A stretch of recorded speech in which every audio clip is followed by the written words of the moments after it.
Selamat pagi Bapak Ibu Saudara sekalian. Mari kita membuka dari Yosua pasal yang kedua.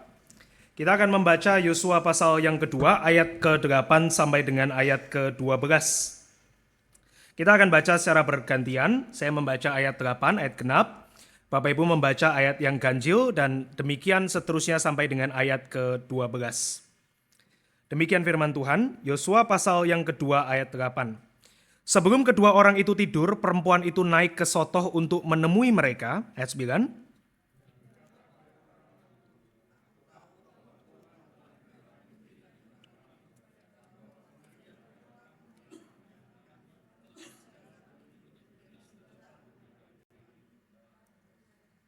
Sebab kami mendengar bahwa Tuhan telah mengeringkan laut Teberau di depan kamu ketika kamu keluar dari Mesir, dan juga apa yang kamu lakukan terhadap Sihon dan Og, kedua raja orang Amori itu di seberang sungai Yordan itu yang telah kamu tumpas.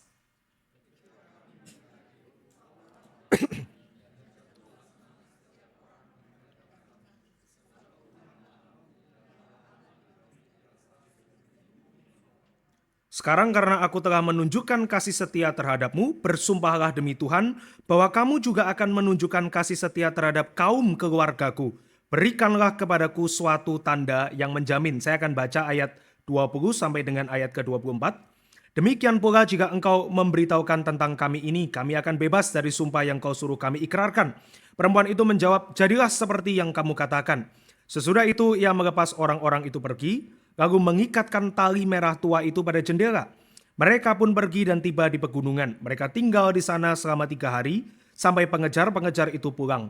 Pengejar-pengejar itu telah mencari di segala lintasan jalan, tetapi tidak menemukan mereka. Pulanglah kedua orang itu turun dari pegunungan, menyeberang dan sampai kepada Yosua bin Nun. Mereka menceritakan kepadanya segala yang mereka alami. Kata mereka kepada Yosua, Tuhan telah menyerahkan seluruh negeri ini ke tangan kita. Bahkan seluruh penduduk negeri itu gemetar menghadapi kita. Mari kita masuk di dalam doa. Bapa di dalam surga, kami bersyukur untuk firman yang kami baca dan sebentar kami renungkan. Kami begitu terbatas di dalam menyampaikan khotbah atau di dalam mendengar khotbah. Maka biarlah Tuhan Engkau yang melampaui keterbatasan itu dengan bekerja di dalam hati kami. Sehingga firman yang ditaburkan boleh seperti benih yang jatuh di tanah yang subur yang Tuhan pelihara. Dan yang mempertumbuhkan kami di dalam cinta kepada Tuhan dan kepada sesama kami. Di dalam nama Tuhan Yesus kami berdoa dan mengucap syukur. Amin. Nah, saudara, waktu saya membaca Yosua pasal yang kedua, saya merasa dua hal yang mengganjal, saudara. Yang pertama adalah kisah Yosua pasal kedua, ini seperti sebuah kisah selipan. Nah, kalau saudara nonton sebuah film misalnya atau membaca sebuah novel, kadang-kadang film itu memperkenalkan satu karakter yang dari awal, wah bagus, saudara. First act. Ya, ini adegan pertama dari sebuah film sangat menentukan bagaimana orang akan tonton film itu sampai habis. Nah, adegan pertama dari kitab Yosua sudah melakukannya dengan sangat baik. Dia memperkenalkan Yosua bin Nun. Siapakah Yosua? Dia adalah pengganti dari Musa. Musa pemimpin sangat besar dan dia sudah mati. Maka dia digantikan oleh Yosua yang sudah sangat baik diperkenalkan di dalam pasal pertama. Kalau saudara membaca di dalam Yosua pasal pertama, berkali-kali ditekankan be strong and courageous. Kuat dan teguhkanlah hatimu. Kuat dan teguhkanlah hatimu. Kuat dan teguhkanlah hatimu. 3 kali, saudara. Ini sudah sangat baik memperkenalkan bahwa Yosua ini adalah pengganti dari Musa, pemimpin besar. Dan kalau saudara lompat ke pasal yang ketiga, saudara, kenapa kok perlu kuat dan teguhkanlah hatimu sampai 3 kali? Ya karena di pasal 3, pagi-pagi benar Yosua dan semua orang Israel akan berangkat dari Sitim, menyeberang sungai Yordan, bermalam di sana, kemudian berperang, saudara. Nah, saudara, ini sangat baik, saudara. Kalau Anda membaca Yosua pasal 1 langsung ke pasal 3, itu sangat nyambung. Pemimpin besar sudah mati, ini penggantinya, Yosua. Dan yang dilakukan Yosua adalah menguatkan seluruh bangsa untuk kemudian menyeberang dan berperang masuk ke tanah perjanjian. Saudara, ini satu cerita yang akan sangat baik. Tetapi saudara, penulis daripada kitab Yosua yang tentu diinspirasikan oleh Tuhan itu memberikan sebuah cerita 24 ayat panjangnya, sebuah selipan di antara perkenalan Yosua sebagai pengganti Musa dan di antara peperangan dengan Yeriko, saudara, atau Kanaan. Yaitu sebuah kisah tentang pengintai, saudara. Nah, saya mengganjal, saudara. Pertama, ini seperti selipan slow burn, agak-agak membuat bosan, saudara. Saudara bayangkan ya, baru diperkenalkan Yosua, mestinya segera perang, dituliskan 24 ayat tentang pengintai, saudara. Yang kedua, saudara, kenapa kisah ini mengganjal? Karena masih mending kalau pengintainya itu bagus. Waktu saudara membaca Yosua pasal kedua, saudara, ini mungkin adalah pengintai yang terburuk di dalam sejarah, saudara. One of the worst spy. Kalau saudara berharap pengintai Israel itu kayak James Bond, saudara. Faktanya tidak. Dari mana bisa dikatakan ini pengintai yang buruk? Saudara baca saja ayat pertama dan ayat kedua. Yosua bin Nun dengan diam-diam mengutus dari Sitim 2 orang pengintai. Ya, diam-diam ini masuk akal. Kemudian mereka pergi, diperintahkan amat-amatilah negeri itu dan kota Yeriko. Mereka pergi dan di ayat kedua, saudara, baru 1 malam sudah ketahuan. Saudara, saudara waktu baca ayat pertama, ayat kedua ya. Oh, Yosua kirim utusan ya. Mestinya kalau ini kisah dari kepemimpinan Yosua baru dimulai, utusannya adalah utusan yang top, Marco top gitu kan ya kira-kira ya. Dia akan utus orang-orang yang wah kayak dia dulu sama Kaleb, mengintai berhasil dan seterusnya. Enggak, saudara, baru 1 malam sudah ketahuan. Ini kalau film, saudara, James Bond-nya baru mulai diperkenalkan gitu ya, pakai jas bagus, masukin pistolnya gitu ya, minum martini, shaken not stirred gitu ya, kalau Anda penggemar James Bond. Sudah ketahuan, saudara, mati dia. Adegan berikutnya. Saudara, ini kan membuat anti klimaks ya. Kalau seandainya kisahnya seperti ini, ya mbok ya jangan 24 ayat, 2 ayat saja. Pengintai diutus, hampir ketahuan, berhasil lolos langsung ke ayat 24, perang.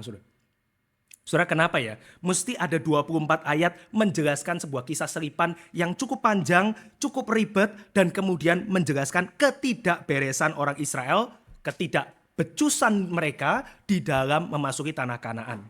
Kalau saudara menemukan ya, bukan cuman dia itu langsung ketahuan 1 malam, saudara. Saudara bayangkan di dalam ayat pertama, pengintai-pengintai itu diutus pergi dengan misi yang sudah sangat jelas, amat-amatilah negeri itu, kota Yeriko, cari kelemahan mereka, dan seterusnya begitu ya. Lihatlah kondisi mereka yang dilakukan pertama kali pengintai itu setelah masuk ke Yeriko, saudara, adalah mereka pergi ke rumah seorang pelacur, saudara. Saudara bayangkan ya, saudara mungkin nggak nangkep ya. Kalau misalnya saya utus ya, tim humas untuk Kapin Madiun, saudara. Ya, kamu lihat ya keadaan di Madiun itu kira-kira seperti apa ya.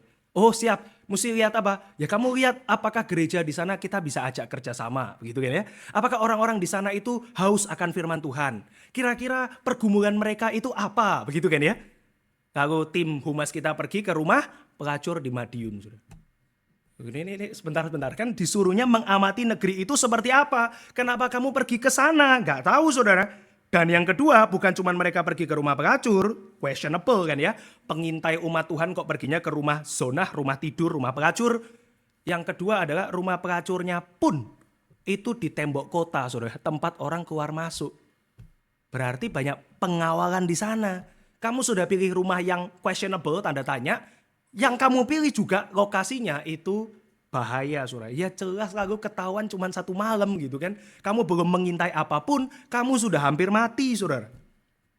Tapi saudara ya, waktu Anda membaca bagian ini nggak sekedar kayak kebetulan saja mereka ini tidak becus, saudara.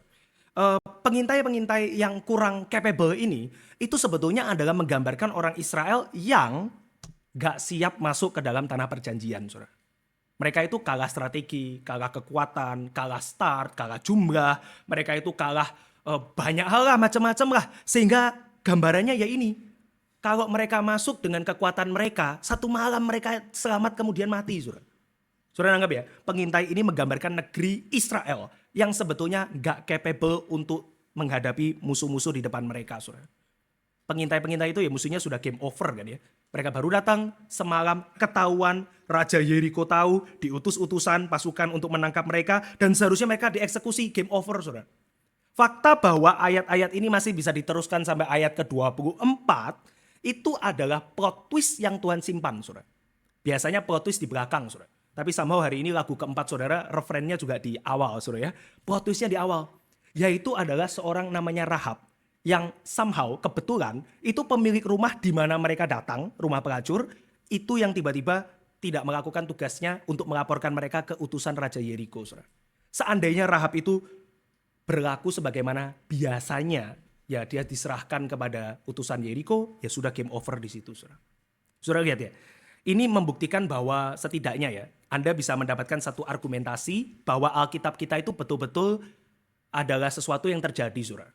Karena seandainya saya ini Yosua begitu ya, saya menjadi pengganti Musa. Kemudian misalnya saya menugaskan Pak James itu untuk membuat catatan kepemimpinan saya. Buat ya, bagaimana saya mengisi sepatunya Musa, bagaimana saya meneruskan Musa, bagaimana saya berhasil sebagai pemimpin. Kira-kira saudara, apakah pasal 2 itu akan dituliskan di awal kepemimpinan saya? Ya pasti tidak, saudara. Saya minta Pak James, bikinlah cerita. Ceritanya gimana? Ya pokoknya gue bikin supaya gue kelihatan keren. Ya maka kisah pengintai nggak becus nggak akan masuk, saudara. Justru karena Alkitab itu sungguh-sungguh adalah firman Allah dan terjadi, saudara, di dalam sejarah, maka kisah seperti pasal 2 ini bisa masuk. Karena saudara bayangkan, yang nanti jadi hero dari pasal 2, itu adalah orang yang unlikely banget digambarkan sebagai hero di Israel. Rahab itu pertama adalah seorang perempuan dari Kanaan itu gambarannya negatif atau positif?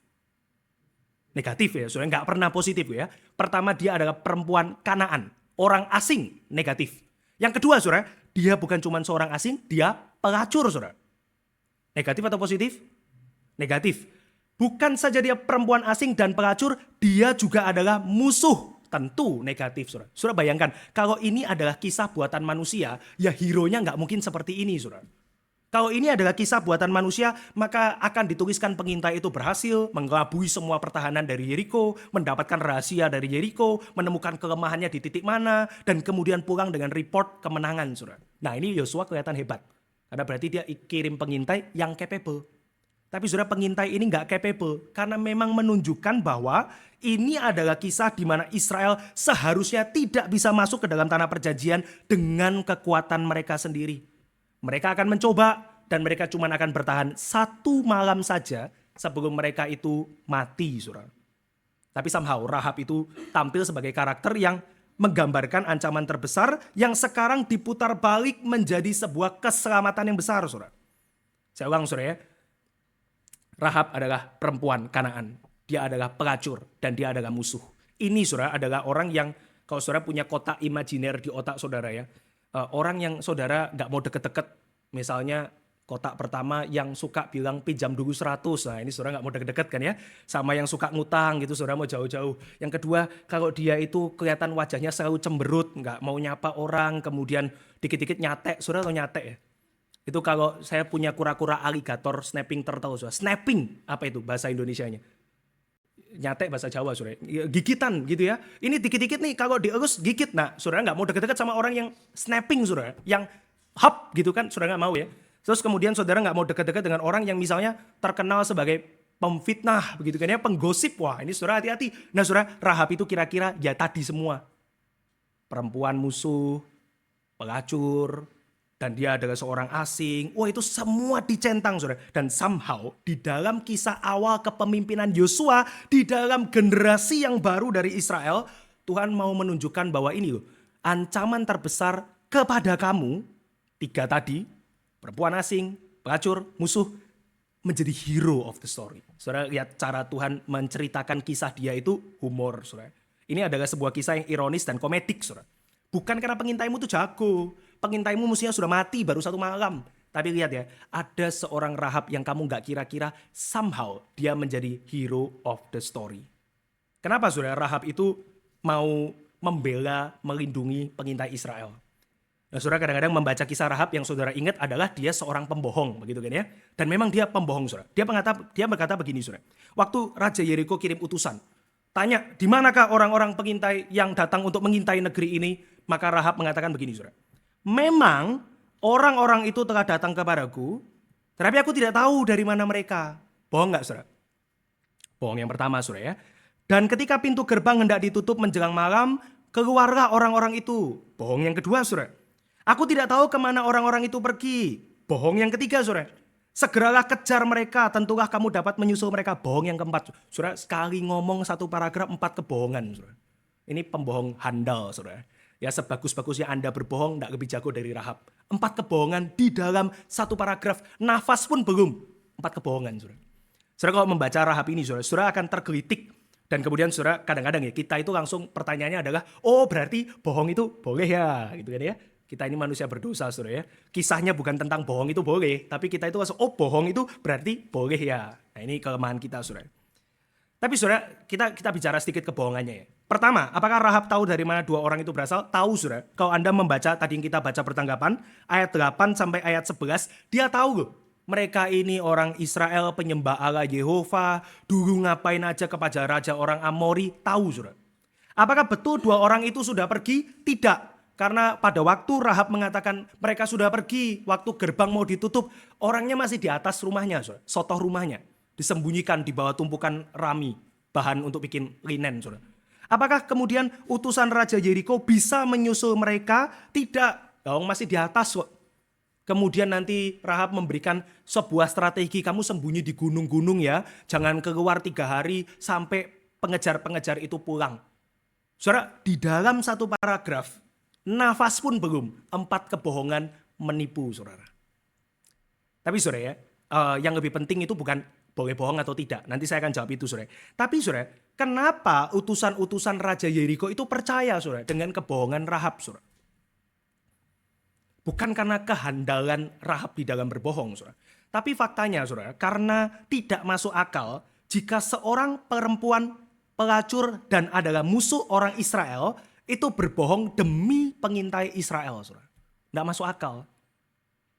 Ngapain seorang perempuan Yeriko itu mengambil risiko melawan pemerintahnya sendiri, rajanya sendiri, membela musuh negaranya sendiri, dan kemudian melindungi orang yang baru dikenal 1 malam. Apalagi dia seorang yang mungkin kalau dia betul-betul adalah pelacur, dia menukar martabatnya dengan uang. Untuk apa dia mempertaruhkan kehidupan dia dan keluarganya demi pengintai Israel? Kenapa utusan Raja Yeriko enggak? Oh, saya geledah dulu rumahmu. Kenapa enggak, saudara? Ya karena enggak masuk akal kalau Rahab itu berbohong demi mereka, saudara. Nah, saudara, di dalam konteks ini baru saudara bisa tanya ya. Mengapa berbohong di dalam bagian ini itu tidak dipersalahkan, saudara? Ada 2 hal, saudara. Yang pertama adalah Rahab itu melakukan setidaknya kebohongan bukan untuk keuntungan dirinya sendiri, tapi dia berbohong demi imannya kepada Tuhan, saudara. Dan yang kedua, dia berbohong kepada mereka yang memang tidak layak menerima kebenaran. Begini, saudara, yang pertama, saudara. Rahab itu berbohong bukan karena dia mendapat untung, justru mendapat resiko, saudara. Tapi dia berbohong karena dia lebih takut akan Tuhan dibandingkan dengan takut pada pemerintahnya, saudara. Saudara, di dalam sejarah orang-orang Jerman banyak yang melindungi orang-orang Yahudi, saudara. Mereka tidak takut terhadap Nazi, bukan karena kalau melindungi Yahudi mereka dapat duit, enggak, saudara. Mereka melindungi orang-orang Yahudi, menyembunyikan mereka di atap rumah, menyembunyikan mereka di basement rumahnya, menyembunyikan mereka yang dikaburkan, dilarikan ke berbagai tempat, karena mereka itu lebih takut akan Tuhan dibanding dengan pemerintah, saudara. Di dalam perjanjian lama juga ada, saudara, bidan-bidan Israel yang diancam. Kamu harus membunuh anak-anak Israel yang laki-laki. Tapi bidan-bidan itu lebih takut akan Tuhan dibandingkan dengan Firaun. Sehingga mereka itu berbohong bukan karena dapat untung, tapi mereka berbohong demi takutnya mereka kepada Tuhan. Itu Rahab, saudara. Yang kedua, saudara, Rahab itu berbohong kepada mereka yang tidak layak menerima kebenaran. Saudara, saya kasih contoh, saudara. Rumahmu kemasukan maling. Kemudian karena saudara itu kerjaannya PA, bukan latihan kungfu, saudara nggak bisa membela diri kan ya. Saudara kemudian ditangkap, diikat, saudara ditaruh di ruang tengah rumahmu. Kemudian ditanya, Yup punya harta mana? Kemudian saudara takut kan ya? Saudara bilang, ya itu Bapak lihat kan ada TV, laptop, kelihatan itu di meja gitu. Ya itu harta saya, silahkan diambil, itu mobil saya, silahkan diambil. Lalu pencuri itu tanya begini, cuman ini tuh, ada lagi enggak? Lalu saudara karena jujur, enggak mau bohong ya. Oh ya, rekening saya masih ada sih, ini passwordnya gitu. Tidak mungkin ya, saudara. Itu sesuatu yang unthinkable. Oh, saya punya brankas tersembunyi di lemari, di bawah kulkas misalnya gitu ya. Itu kodenya sekian. Tidak mungkin. Saudara akan mengatakan, ya itu semua sudah habis. Berarti saudara bohong. Ya enggak. Karena pencuri itu tidak layak menerima kebenaran, saudara. Pencuri itu tidak layak mendapatkan kejujuran dari Anda dan saya. Demikian juga Rahab, saudara. Ketakutan dia kepada Tuhan membuat dia siap ambil resiko. Ketakutan dia akan Tuhan membuat dia siap mendapatkan ganjaran jika dia ketahuan. Dan dia tahu bahwa Yeriko tidak layak menangkap pengintai-pengintai Israel. Saudara, di dalam Yakobus pasal 2 ayat 25 dikatakan bahwa Rahab si pelacur itu dibenarkan karena perbuatan-perbuatannya. Artinya perbuatan imannya Ketika ia menyembunyikan orang-orang suruhan di rumahnya dan menolong mereka lolos. Rahab tidak bodoh. Dia tahu bagaimana bersandiwara, tapi dia lakukan untuk alasan yang tepat, saudara. Saudara, Anda dan saya mungkin juga ahli bersandiwara, begitu ya. Saya nggak tahu sih. Hopefully, saudara, Anda ahli bersandiwara. Tapi andillah, jagolah bersandiwara untuk alasan yang tepat, saudara. Banyak dari kita menggunakan keahlian bersandiwara, kecerdikan, tetapi untuk keuntungan diri sendiri, saudara. Banyak dari kita jago di dalam membuat kisah-kisah kebohongan, tetapi bukan untuk alasan yang tepat, saudara. Bukan karena kita membela iman kita, bukan karena kita melayani Tuhan, tetapi kita menggunakannya untuk mendapat keuntungan di dalam dunia hari ini. Banyak dari kita, saudara, mungkin menggunakan kebohongan, saudara, dengan pembenaran dari kisah-kisah Alkitab yang kita tafsirkan secara salah untuk kemudian kita memperkaya, menguntungkan diri kita sendiri, saudara. Dan itu adalah cara baca yang sangat ngawur dari kisah-kisah seperti ini. Saudara, Rahab itu dia berbohong, dan bohong itu salah. Tapi dia berbohong demi orang-orang yang dikasih oleh Tuhan, pengintai-pengintai Israel. Dia berbohong demi janji Tuhan yang dia imani. Dia berbohong karena dia percaya bahwa Tuhan akan memberikan tanah ini kepada Israel. Something yang kita mungkin gak sepenuhnya pahami, saudara, di dalam konteks kita hari ini, saudara. Tapi Rahab itu stood up, saudara. Rahab menyembunyikan 2 orang itu di sotoh rumahnya. Dia menutup mereka, dia berbohong demi mereka, dan nanti, saudara, dia menolong mereka itu sampai lolos dan selamat. Ayat ke-8, saudara. Sebelum kedua orang itu tidur, perempuan itu naik ke sotoh untuk menemui mereka. Sekali lagi, saudara, ini menggambarkan ketidakbecusan pengintai Israel. Sudah ketahuan, masih mau tidur, saudara. Saudara bayangkan ya, ini kayak Yunus ya. Sudah melawan Tuhan, tapi masih pergi ke kapal paling bawah tidur, saudara. Pengintai ini sudah nggak benar kerjanya, masih mau tidur. Sudah ketahuan itu mestinya panik, tapi mereka santai. Sekali lagi ya, ketidakbecusan dari Israel, ketidaksiapan Israel masuk ke tanah perjanjian digambarkan oleh 2 pengintai ini. Terapi Rahab, saudara, dia naik ke sotoh rumahnya, menemui mereka, membangunkan mereka barangkali, dan mendorong mereka nanti untuk segera pergi, saudara. Di dalam ayat 9-11 yang tadi kita baca, ini sangat penting. Alasan kenapa Rahab tolong mereka bukan sekedar karena nanti kalau perang jangan-jangan bangsaku kalah terus gua gimana. Tidak, saudara. Alasan di dalam ayat 9-11 itu jauh lebih indah, saudara. Rahab mengatakan apa, saudara? Dia tahu bahwa Allah Israel itu Allah yang benar. Dia tahu bahwa orang-orang Israel itu memang dijanjikan tanah di mana dia tinggal. Dia tahu bahwa Israel akan mendapatkan negeri ini. Hati-hati ya interpretasinya, saudara ya. Jangan tarik ke Israel sekarang, saudara. Nah, saya sengaja khotbah ini, nanti saya kembali ke bagian ini, saudara. Rahab percaya bahwa tanah di mana ia tinggal adalah milik Allah. Dan somehow dipercayakan kepada mereka, saudara. Saudara, gambaran yang mau digambarkan apa, saudara? Gini, saudara. Orang Israel itu not very sure bahwa mereka sendiri akan inherit the land, saudara. Saya ulang ya. Orang Israel sendiri, pengintai ini dan bangsanya, mungkin exception Yosua dan Kaleb dan seterusnya, mereka itu gak terlalu yakin bahwa Tuhan itu benar-benar akan kasih tanah ini kepada kita. Gak terlalu yakin itu mereka. Dengan ketidakbecusan mereka, saudara. Dengan ketidaksiapan mereka, dengan kegentaran mereka untuk melangkah bersama dengan Yosua sampai harus be strong begitu ya. Be courageous. Kenapa? Ya karena mereka gak strong dan gak courageous. Mereka gak very sure Tuhan akan kasih tanah ini kepada kita. Tapi saudara, waktu mereka di Yeriko, di tanah Kanaan, bangsa asing, bangsa kafir, ketemulah satu wanita yang gak punya status apapun dan harusnya adalah musuh dari orang Israel, yang beriman bahwa Tuhan akan kasih ini kepada kamu Israel. Tamparan, saudara. Ironis. Karena orang Israel sendiri, masa sih Tuhan mau kasih tanah ini buat kita? Dan sama di situ, ya gue yakin Tuhan akan kasih tanah ini kepada kamu. Ironis kan, saudara? Kita bisa kutip kalimat Tuhan Yesus di Perjanjian Baru dan kita apply kepada Rahab. Perhaps mungkin tidak ada iman sebesar ini di Israel. Seperti yang wanita ini tunjukkan. Kalimat Yesus itu kepada siapa, saudara? Di Perjanjian Baru, Gaius, orang Romawi. Yang dia bilang, Tuhan gak usah pergi ke rumahku. Tuhan ngomong saja hambaku sembuh. Nah itu saudara. Tuhan bilang tidak ada iman sebesar ini di Israel. Orang Romawi. Dan kalau Yesus ada di Yosua pasal 2, dia akan mengatakan tidak ada iman sebesar ini di Israel. Kecuali Rahab the whore, Rahab si pelacur. Saudara. Dia percaya Tuhan memberikan daerah itu bagi Israel. Dia mengakui bahwa bangsanya dalam kondisi sulit, ciut, takut. Dan memang seharusnya begitu karena Allah Israel itu kuat. Dan dia mengamini apa yang Allah Israel sudah lakukan bagi orang Israel dari mereka keluar Mesir. Menarik ya, waktu Musa mau mati dan kemudian digantikan Yosua, khotbah mereka adalah ingat apa yang Allah sudah lakukan yang membebaskan kamu keluar dari Mesir. Orang Israel dengar khotbah loh. Terus mereka ya nggak very sure kan, mereka nggak terlalu yakin, mereka nggak terlalu dibakar dan lain sebagainya, enggak. Tapi sama si Rahab, entah dia dengar khotbah dari mana, pasti dia nggak dengar khotbah Musa kan. Dia cuma dengar aja orang ngomong apa, oh cerita kabar burung, oh katanya Israel tuh Allahnya kuat, oh mereka keluar dari Mesir, oh mereka bisa mengalahkan Amori. Percaya loh.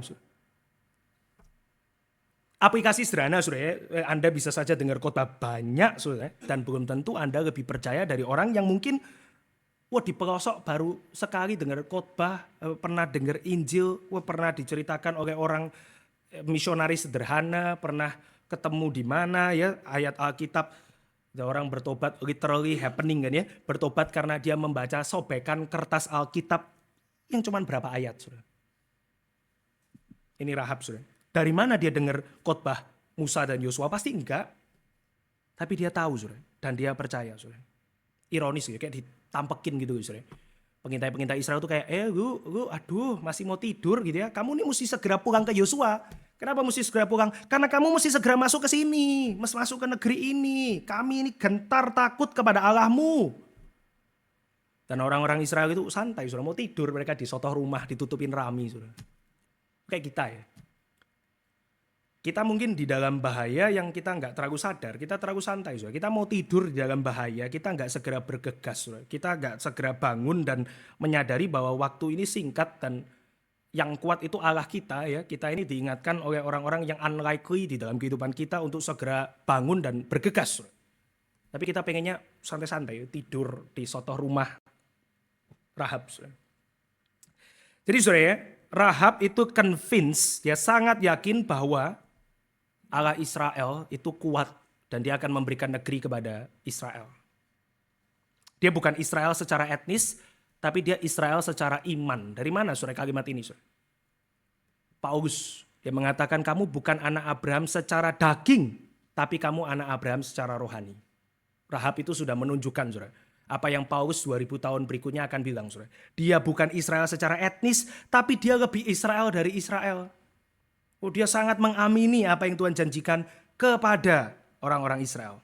Maka kalau tadinya Rahab itu adalah ancaman terbesar bagi umat Allah, sekarang diubah, saudara. Dia adalah penolong Israel. Yosua 2 itu kisah teologis, saudara. Rahab itu teolognya. Ironis kan ya? Kadang-kadang kita menjumpai seperti ini tapi. Ada orang yang bisa mengakui kebesaran Tuhan, bertindak dengan common grace sangat tinggi, sedangkan orang Kristen itu failed, saudara. Sekali lagi, saudara ya. Kalau di dalam bahasa hari ini ya, misalnya saudara menemukan berita pendeta besar, dan ini nggak jarang terjadi gini, pendeta besar ternyata setelah meninggal terbukti dia punya rumah pijet plus-plus, kan ada kan? Saudara tahu ya? Enggak tahu ya? Pendeta reform saudara, bukan di GRI, besar sekali. Itu level tenarnya seperti Pak Tong saudara, bahkan mungkin di luar negeri lebih terkenal. Pengikutnya itu jutaan barangkali. Setelah meninggal saudara baru ketahuan ternyata dia punya chain, bukan chain McDonald saudara, chainnya chain pijet plus-plus saudara. Gak ada yang tahu sepanjang dia hidup, istrinya tidak tahu, anak-anaknya tidak tahu, dan kemudian pecah lah itu ya lembaga pelayanannya saudara. Ada juga saudara, bukan saya sengaja ngomong tadi yang reform dulu saudara, tapi gak cuma reform kan ya, dari Katolik ada, dari karismatik ada, dari mana-mana ada saudara. Kok bisa kita kan begitu ya, kalau lihat berita pendeta jatuh dalam dosa kan kita, wah bocah ya gitu kan ya. Tapi buat orang non-Kristen mungkin dia lihat hidup saudara yang bukan pendeta juga, Kristen yang bocah ya, sama aja. Saudara. Kita itu cuma merasa lebih baik kalau bukan kita yang terburuk. Kalau ada yang lebih buruk, wah gak bener itu. Selama ada yang lebih buruk dari kita, kita agak tenang sedikit kan ya, betul ya? Ya gue juga berdosa lah, tapi gue pendeta lebih parah gitu kan ya. Soalnya itu suara di dalam hati kita. Soalnya. Tapi kalau Yosua 2 ini adalah sebuah pesan teologis yang disampaikan kepada Israel, barangkali report 24 ayat ini tujuannya adalah untuk menyadarkan mereka bahwa mereka itu tidak sebecus itu dan Tuhan ternyata bisa beranugerah kepada yang unlikely. Apa itu bahasa Indonesia unlikely? Yang kayaknya enggak banget lah. Tapi Tuhan itu bisa pakai mereka. Hati-hati, jangan-jangan kita berpikir kita itu at the top of the hierarchy. Di dalam hierarki dari kekristenan, jangan-jangan saya yang paling atas. Mata Tuhan tertuju pada saya. Mata Tuhan tertuju kepada kita, kepada kami. Hati-hati, jangan-jangan kita itu seperti pengintai ini. Kok sudah lakukan tugas kok. Kok pergi mengintai. Tapi kita sebetulnya sedang pengen tidur di sotoh rumah. Dan kalau Rahab itu nggak Tuhan kirim untuk, woi bangun, woi ini gue bahaya. Mati kita di situ, Mati kita di sotoh rumah itu, ketahuan pasti, Rahab itu jadi gambaran kontras bagi orang Israel itu sendiri, yang banyak di antara mereka itu takut masuk ke Kanaan. Atau terlalu nyaman, sudah merasa cukup capable. Jangan lupa ya, bertahun-tahun lalu, Bilangan 13 ayat 14 bertahun-tahun sebelum Yosua 2 mencatat pengintai-pengintai pulang ke Israel dan kemudian rakyat gemetar karena kesaksian 10 pengintai kecuali Yosua dan Kaleb. 10 pengintai itu membuat orang Israel merasa apa, Saudara? Kanaan itu badannya besar-besar ya. Kita ini kayak belalang. Kita itu serangga, tinggal dipelites sama orang Kanaan, mati kita. Dan setelah itu, Saudara, Israel gentar, Israel takut 40 tahun di padang gurun. Betul ya? Ini Yosua 2 ini kayak mau ngomong begini. Lu mau putar-putar lagi enggak 40 tahun? Mestinya nih enggak ada Rahab putar-putar lagi 40 tahun. Bayangkan kalau pengintai itu pulang tinggal mayat, tinggal kepala. Terus kemudian Yosua terima mayat 2 pengintai. Kemudian kira-kira orang Israel akan berani? Enggak, Saudara, putar-putar lagi 40 tahun lagi, Saudara. Jadi, Saudara, yang membuat Yosua 2 tidak berakhiran seperti Bilangan 14 adalah karena Tuhan memunculkan Rahab, Saudara. Karena kalau enggak ada Rahab, mestinya ya, sorry ya, sudah 40 tahun gue putar-putar di padang gurun, tetap mestinya gue putar-putar kaki karena gue tetap gak becus masuk Israel, becus masuk tanah Kanaan. Jadi 40 tahun itu makan hati doang, Saudara. Waduh, tiang awan, tiang api, mana, burung puyuh, bawa itu daging, kemudian itu air batu yang dipecah buat minum kita, kemudian satu generasi mati, gak cukup membuat Israel itu becus masuk ke tanah Kanaan, gak cukup. Saudara. Kecuali Tuhan munculkan Rahab. Ini Rahab itu anugerah Tuhan, Saudara, buat Israel. Otherwise, kalau enggak begitu, ya gue putar-putar kaki 40 tahun di padang gurun kaki. Saudara. Jadi Yosua 2 itu seperti report yang memang bukan membuat Yosua kelihatan mantap. Saudara. Yosua 2 itu bikin Yosua kelihatan biasa aja.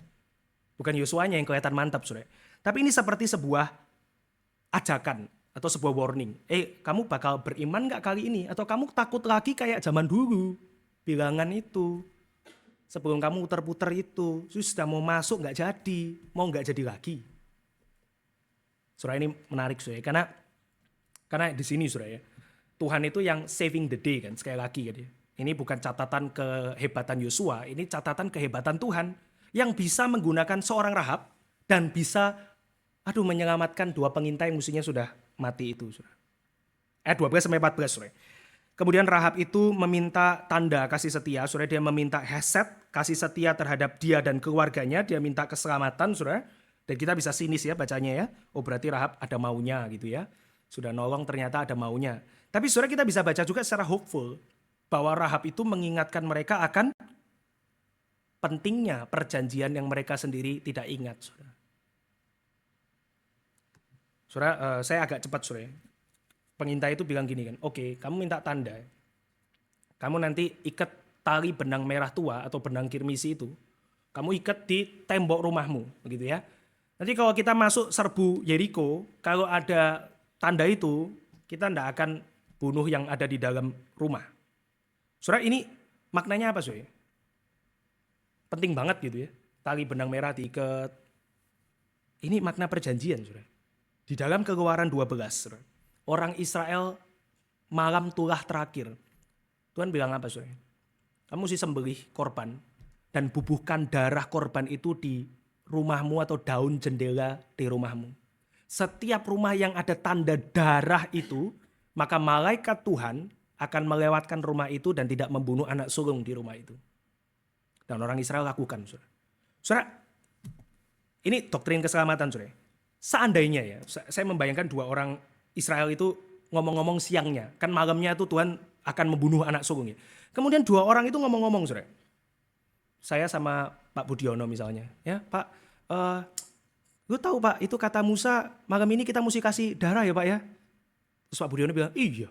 Terus saya bilang, bener ta itu cukup ta itu tanda merah di pintu jendela ini. Tidak cukup ya, kita tidak mesti siapin tombak kayak panah, kayak jebakan tikus, kayak jebakan apa kayak. Saudara mikir, nangkep ya.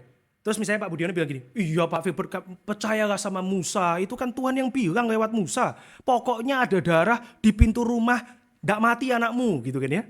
Terus saya bilang, ya sebenarnya gue gak terlalu percaya sih, tapi ya wes lah, tak kasih darah di pintu rumahku. Tidak terlalu percaya ya, tapi saya kasih pintu darah di pintu rumah. Anak saya mati gak saudara malam itu?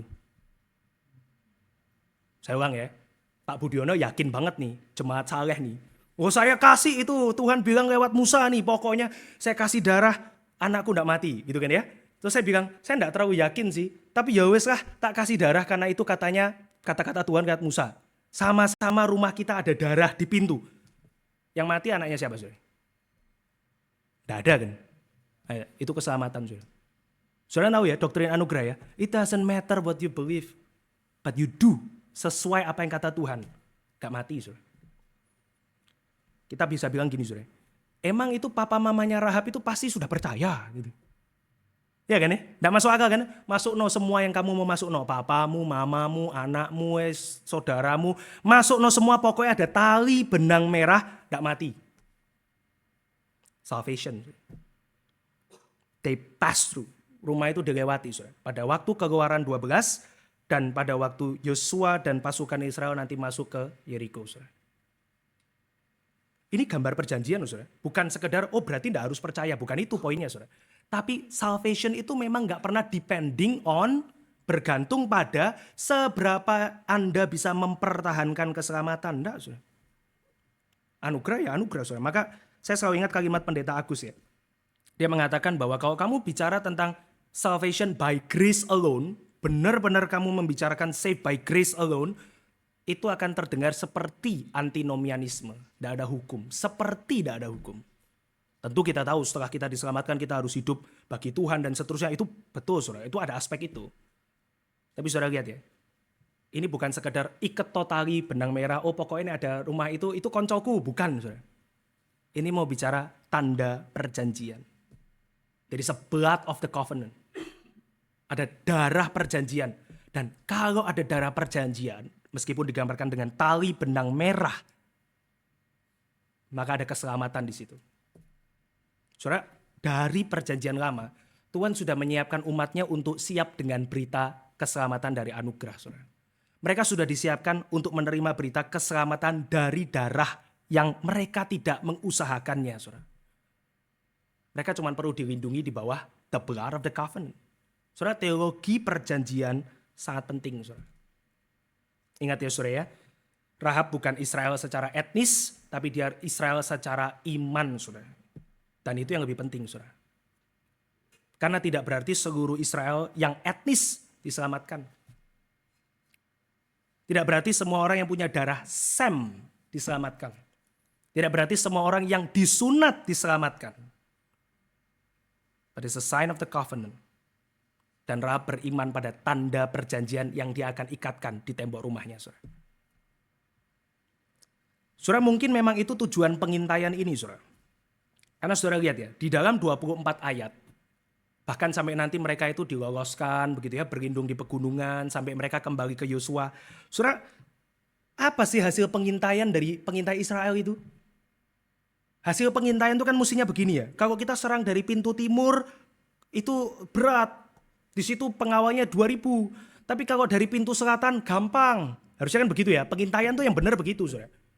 Oh kalau saya serang dari timur, tembok penjaganya tebel. Wah, kalau yang selatan itu masih direnovasi, berarti kita serangnya lewat pengintaian itu begitu, saudara. Tapi saudara, hasil pengintaian mereka tuh enggak ada sebetulnya. Dan by the way, enggak perlu. Karena nanti siapa yang robohkan tembok Yeriko? Tuhan, saudara, bukan Yosua dan pasukan. Enggak perlu ada pengintaian ini. Jadi kenapa perlu ada Yosua 2 tentang pengintaian? To save Rahab. Barangkali. Untuk mengingatkan mereka akan perjanjian Tuhan. Barangkali. Untuk menegur mereka yang terlalu santai di dalam mengerjakan keselamatan dari Tuhan. Barangkali. Nggak tahu, saudara. Tapi ada di sini, saudara. Sekali lagi, saudara, Tuhan nggak perlu kirim pengintai. Tuhan nggak perlu strategi manusia, saudara. Yang nanti merobohkan tembok Yeriko pun bukan Yosua, saudara. Tapi Tuhan sendiri, saudara. Barangkali, saudara, yang terjadi di sini adalah sebuah pelajaran agar Israel bertumbuh, saudara. Sama ya kayak kita ya bilang, saudara. Kenapa ya toko kok mesti sepi? Kenapa kok mesti ada harga bahan pokok naik? Kenapa kok mesti begini? Kenapa kok orang tua sakit? Kenapa kok aku harus kehilangan orang yang aku kasih? Ya kita bisa menyusun sih, mungkin untuk ini, mungkin untuk itu. Tapi barangkali saudara, yang paling utama adalah supaya saudara bertumbuh makin mengenal Tuhan dari semua yang terjadi di dalam hidup saudara, kan? Banyak hal kita bisa pertanyakan, apa gunanya Tuhan izinkan ini di dalam hidup saya? Kenapa kok saya ada di sini? Kenapa kok terjadi begini? Kenapa kok boleh seperti ini? Aduh, kenapa hidup orang itu lebih enak? Aduh, kenapa hidup yang sana lebih menderita? Dan seterusnya, dan seterusnya, dan seterusnya. Dan saudara nggak akan mendapat jawaban kok. Saudara bisa berspekulasi. Oh, mungkin Tuhan mau mengajarkan saya supaya begini. Ya itu bagus sekali, saudara. And probably that's it. Orang selalu bisa bertanya, kenapa orang yang saya kasih dipanggil Tuhan misalnya. Dan kita nggak bisa jawab, kan? Oh pasti karena wah ini begini, enggak tahu kan. Kita cuma bisa melihat ini sebagai cara Tuhan membentuk kita, saudara. Dan itu Yosua 2, saudara. Cara Tuhan membentuk Israel yang sebetulnya kamu juga enggak siap masuk perjanjian, tapi aku beranugerah kepada kamu. Maka kalau Rahab si pelacur mendapatkan second chance, kesempatan kedua di dalam hidupnya, Israel si pelacur juga bisa dapat kesempatan kedua. Itu poinnya, saudara. Oh, ini unlikely, perempuan kafir, pelacur, musuh, dapat keselamatan. Berarti saya yang juga tidak becus di dalam iman saya juga bisa dapat keselamatan. Saudara, legacy iman Rahab tidak berakhir di Yosua 2. Karena nanti, saudara, Ibrani 11, dia akan mencatat pahlawan iman. Ada Habel, ada Henok, ada Nuh, ada Abraham, ada Yusuf, ada Musa. Orang besar semua. Dan muncul Rahab the whore. Rahab si pelacur. Ibrani pasal 11. Ibrani pasal 11 dan 16. Allah tidak malu disebut sebagai Tuhan mereka. Karena nama-nama besar tadi, saudara. Itu Abraham lah, Musa lah, Yusuf. Juga banyak kekurangan, saudara. Termasuk Rahab, banyak sekali kekurangan. Tapi Allah dikatakan tidak malu disebut sebagai Tuhan mereka. Saudara, mungkin yang paling menakjubkan buat saya, saudara, adalah Ibrani 11 ayat 31. Saudara. Saya bacakan ayatnya. Kemudian saya mau tanya saudara terganggu atau tidak. Ibrani 11 ayat 31. Karena iman, Rahab si pelacur tidak binasa bersama dengan orang-orang yang tidak taat. Karena ia telah menyambut dengan ramah para pengintai. Terganggu gak, saudara? Nggak nangkep ya, mikir makan siang makan apa gitu, saudara. Makan siang nggak penting, saudara. Nggak makan siang nggak mati, saudara. Saya ulang ya. Karena iman, Rahab si pelacur tidak binasa bersama dengan orang-orang yang tidak taat, karena ia telah menyambut dengan ramah para pengintai. Terganggu nggak, saudara? Saya coba ubah kalimatnya ya. Ini kalau Ibrani 11 saya yang tulis ya, demi ilustrasi, saudara ya. Karena iman, Rahab si pelacur tidak binasa bersama Tuhan, bersama dengan orang yang tidak taat, karena ia, misalnya, saya ganti, karena ia punya doktrin yang akurat. Bener kan dia punya kan, saudara? Dia punya ayat 9 sampai 12 tadi itu kan, dia mengenal Tuhan kan. Kalau kalimatnya saya ganti, dia tidak binasa bersama dengan orang yang tidak taat, karena dia mengingat perjanjian. Karena dia punya doktrin akurat. Bagus loh itu ayatnya. Tapi Ibrani 11 bilang, karena ia menyambut dengan ramah para pengintai. Dia memang, saudara, karena iman, Yakobus katakan perbuatan imannya dia adalah menolong orang utusan itu supaya tidak mati, begitu kan ya. Karena iman, saudara, Rahab itu diselamatkan because of hospitality. Karena keramahan, saudara. Aneh kan ya? Nggak terganggu ya? Saved by grace through faith alone. Di dalam konkretnya, Ibrani 11 ayat 3, bentuk konkretnya adalah you are saved because you show mercy. Kamu selamat karena kamu menyatakan belas kasihan, keramahan kepada para pengintai. Saudara, hari ini kan message seperti ini kan nggak menarik ya. Kita kan lebih senang kalau mari kita memusnahkan satu apa saudara? Satu civilization gitu, satu peradaban akan dikirim kembali ke Stone Age, lebih menarik ya saudara. Bener nggak lebih menarik ya? Lebih menarik ya. Kalau saya bisa mengirim musuh-musuh saya back to the Stone Age, menarik kan? Tapi Ibrani bilang, karena iman, jadi bentuk konkretnya menyatakan belas kasihan itu didasari oleh imannya kepada janji Tuhan, begitu ya. Rahab tidak binasa karena dia showing hospitality. Hampir setiap kali, saudara. Setiap kali Rahab disebut di dalam Alkitab, Rahab itu disebut sebagai Rahab si pelacur, Yakobus, Ibrani, saudara. Ya mungkin setelah itu dia bertobat, nggak jadi pelacur lagi gitu ya. Tapi kenapa selalu disebut Rahab si pelacur? Yang justru saudara mungkin terkesan jelek itu justru makin memperbesar kasih karunia Tuhan kepada dia, saudara. Allah menghapus rasa malunya dengan kasih karunia-Nya, saudara. Ia tidak malu disebut sebagai Tuhan bagi Rahab si pelacur, saudara. Dan barangkali saudara, plot twist yang lebih besar saudara adalah jika Rahab itu meninggalkan semua yang ia ketahui dalam hidupnya untuk memihak keluarga Allah. Dia meninggalkan Yeriko, dia meninggalkan itu kenyamanan hidupnya, tetangga-tetangganya yang mungkin teman-temannya dia lebih membela keluarga Allah. Maka Tuhan memberkati Rahab dengan Tuhan menginclude Rahab ke dalam keluarga Allah. Doktrin adopsi, saudara, keselamatan, saudara. Membawanya bukan hanya, kamu boleh hidup di antara Israel, tapi juga membawanya menjadi bagian dari keluarga raja di atas segala raja. Karena Tuhan Yesus itu nanti datang dari garis yang ada Rahab di sana, saudara. Matius 1 ayat 5, saudara. Maka keselamatan bukan hanya datang untuk Rahab, keselamatan datang dari Rahab, si pelacur, saudara. Di mana saudara dan saya dalam cerita ini, saudara? Mungkin kita hidup di masa lalu kita, saudara. Dosa-dosa lampau yang membuat Anda dan saya merasa kayaknya saya nggak cukup baik ya untuk menerima anugerah Tuhan gitu.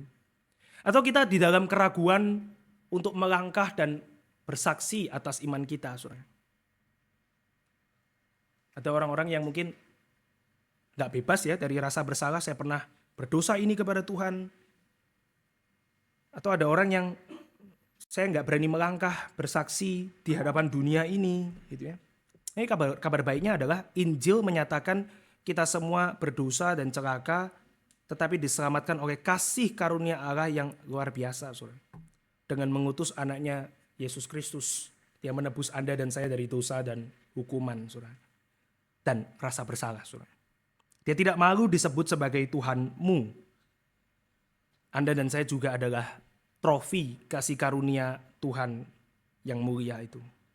Maka biarlah kisah ini mengingatkan kita untuk beriman kepada janji Tuhan, ya, mengamini keselamatan yang dari Tuhan, dan sungguh-sungguh menyatakan belas kasihannya di dalam kehidupan kita, keramahan kepada yang the least of this. Seperti Yesus mengatakan kepada murid-muridnya, apa yang kamu lakukan kepada mereka yang tersisa, the least of this, mereka yang tidak dianggap ini. Memberi mereka makan, memberi mereka minum, memberikan mereka tumpangan, kamu memperbuatnya juga terhadap aku. Mari kita berdoa. Bapa di dalam surga, kami bersyukur untuk berkat yang dari Tuhan, karena kami menyadari betapa terbatasnya kami di dalam menghidupi cerita Injil. Kami lebih suka menggunakan kekuatan kami, bergantung pada kekuatan kami, tetapi melalui kisah pada hari ini kami menyadari bahwa kalau kami menggunakan kekuatan kami akan mati karena kekuatan kami tidak cukup. Tapi kami juga melihat bahwa kami tidak bersandar kepada manusia, karena kalau bersandar kepada pemimpin seperti Yosua juga bukanlah Mesias. Bersandar pada diri kami sendiri tidak mampu, maka kami hanya bersandar kepada Tuhan. Dan kiranya Tuhan menyadarkan kami terus di dalam kesadaran ini, Ketika kami hidup sebagai umat Tuhan, baik secara pribadi maupun sebagai satu gereja, kami terus menyadari Tuhanlah yang memiliki cerita dan Tuhanlah yang harus kami tujukan di dalam hidup kami. Biarlah ya Tuhan Engkau memberikan kepada kami kemampuan. Kami juga secara khusus berdoa untuk kondisi peperangan yang masih terjadi di Timur Tengah, yang tidak berhenti, atau peperangan-peperangan dan konflik dan penganiayaan di banyak tempat yang lain. Ajarlah kami untuk mencintai kedamaian seperti Tuhan mencintai kedamaian. Dan kami juga berdoa secara khusus yang kedua untuk Kapin, karena persiapan di dalam acara ini sangat sulit.